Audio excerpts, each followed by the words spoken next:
अस्सलाम वालेकुम दोस्तों, अपनी नेक्स्ट वीडियो के साथ आपको वेलकम करता हूं अपने इस चैनल में। उम्मीद है सब खैरियत से होंगे। तो चलते हैं आज की अपनी अहम न्यूज़ और इन्फॉर्मेशन की जानिब। सबसे पहले तो बात करेंगे स्पेन नेशनलिटी होल्डर्स, वालदैन और उनके बच्चों के बारे में। इस पे कुछ दोस्तों के कमेंट आए हैं जो कि काफ़ी अहम इंफॉर्मेशन है जो आपको प्रोवाइड करूंगा।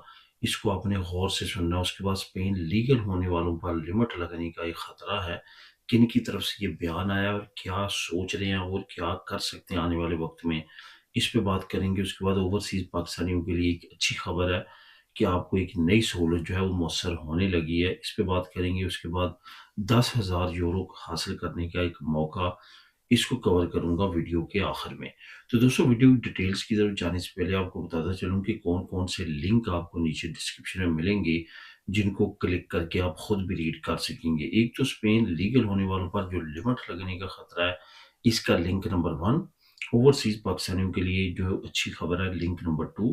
और 10,000 यूरो हासिल करने का जो मौका है, इसका लिंक नंबर 3 आपको नीचे डिस्क्रिप्शन में मिल जाएगा, जिनको आप क्लिक करके खुद भी रीड कर सकेंगे। इसके साथ साथ तमाम दोस्तों से गुजारिश है, लाजमी तौर पर चैनल को सब्सक्राइब करें ताकि मजीद ऐसी आने वाली वीडियोस आप तक बार बार पहुंच सके। तो सबसे पहले तो बात करते हैं स्पेन नेशनलिटी होल्डर्स, वालदैन और उनके बच्चों की।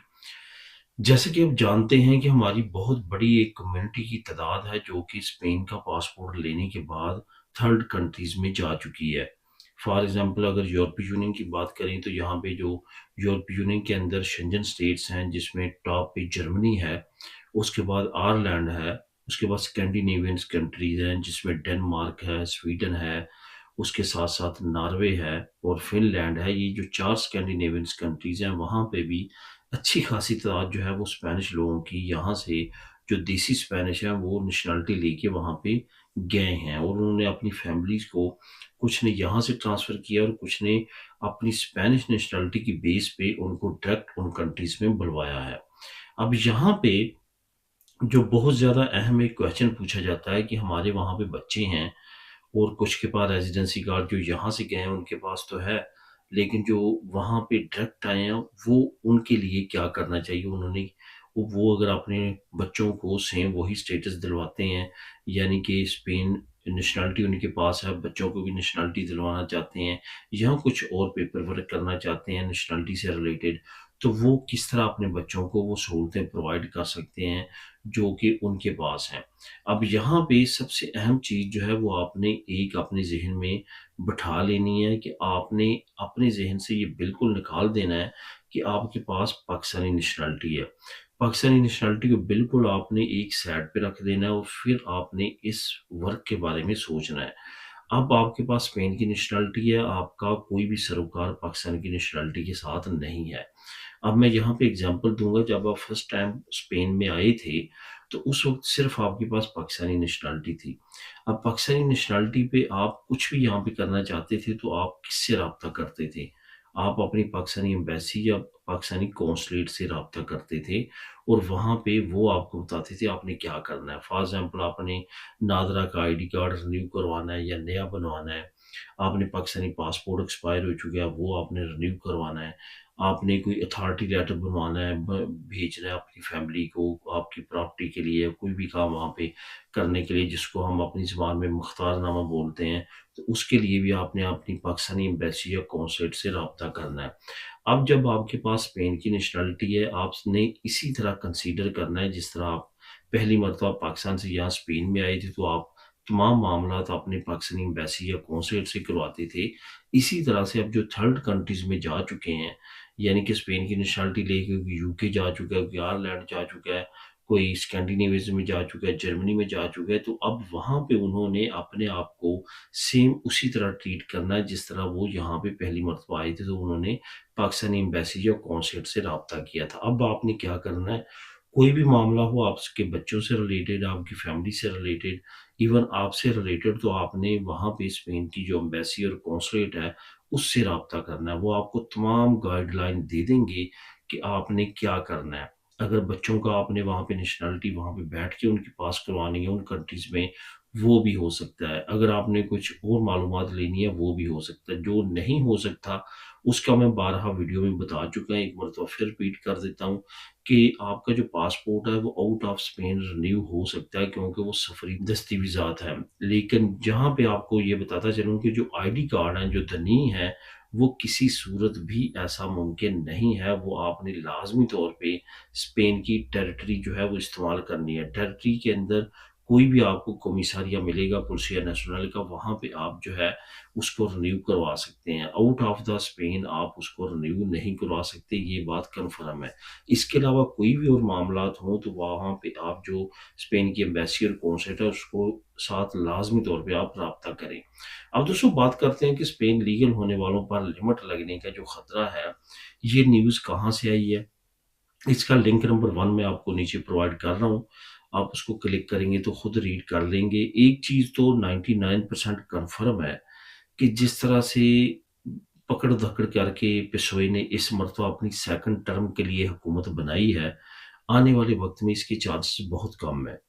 आने वाले वक़्त में पॉपुलर पार्टी मज़ीद स्ट्रॉन्ग होगी, उसकी मज़ीद नंबरिंग बढ़ेगी, मज़ीद सीटें बढ़ेंगी क्योंकि पिसोए पे एक तो करप्शन के चंद एक इल्ज़ामात लगे हैं।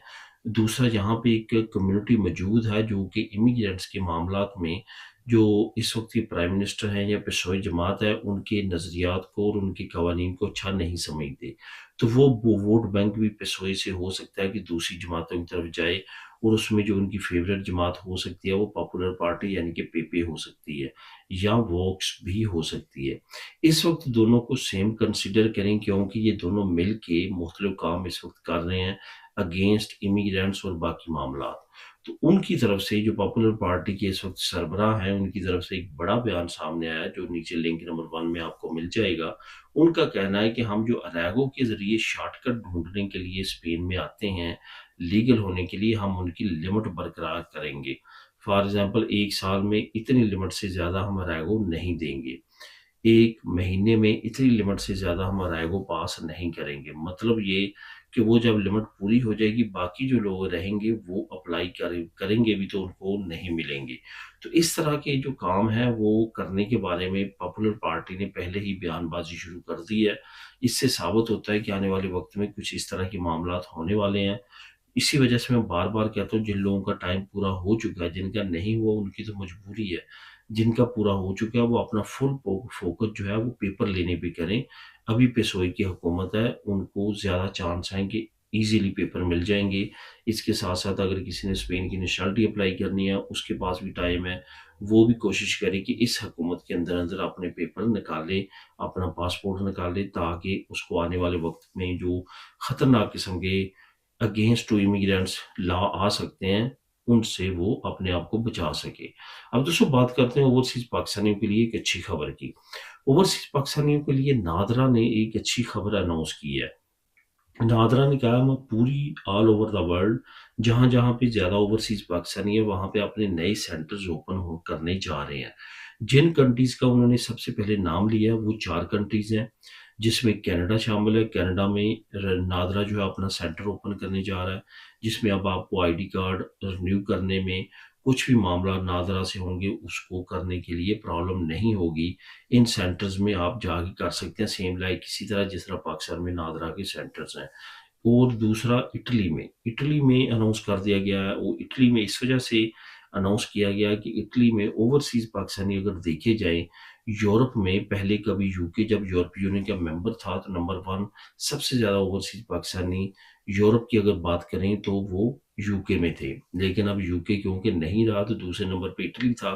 तो इटली अब पहले नंबर पे आ चुका है। यूरोप में सबसे ज़्यादा पाकिस्तानी जो हैं वो इटली में आबाद हैं जिसकी वजह से नाज़रा ने वहाँ पे भी अपना ऑफ़िस ओपन करने की अनाउंसमेंट की है। उसके बाद बहरीन है जो कि गल्फ़ कंट्री है, जॉर्डन है वो भी गल्फ़ कंट्री है। इन 4 कंट्रीज़ के बारे में अनाउंस कर दिया गया है और मज़ीद कंट्रीज़ में ये ओपन करेंगे। बहुत ज़्यादा उम्मीद है कि आने वाले वक़्त में बार्सिलोना में भी नादरा का ऑफ़िस ओपन हो सकता है। अब दोस्तों बात करते हैं आखिर में कि 10,000 यूरो हासिल करने का मौका।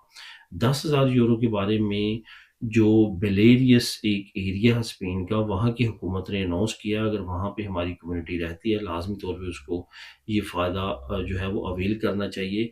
अगर आप अपना घर लेते हैं और आपकी एज जो है वो 40 ईयर से कम है, यानी कि 40 साल से कम है, तो हुकूमत जो वहाँ की है, जो लोकल हुकूमत है, वो 10,000 यूरो आपकी इमदाद करेगी घर लेने के लिए। शर्त ये है कि आपका ये पहला घर हो। ऐसा नहीं है कि पहले आपका ऑलरेडी घर है और अब आप अजूदा के चक्कर में मज़ीद एक घर लें, तो इस वो आपको नहीं मिलेगी। तो ये नया कानून है जो कि वहाँ की अवाम के लिए प्रेज़ेंट किया गया है। नीचे लिंक नंबर 3 मौजूद है, आप खुद भी इसको क्लिक करके रीड कर सकते हैं। मिलेंगे नेक्स्ट वीडियो में नई अपडेट्स के साथ। अल्लाह हाफ़िज़।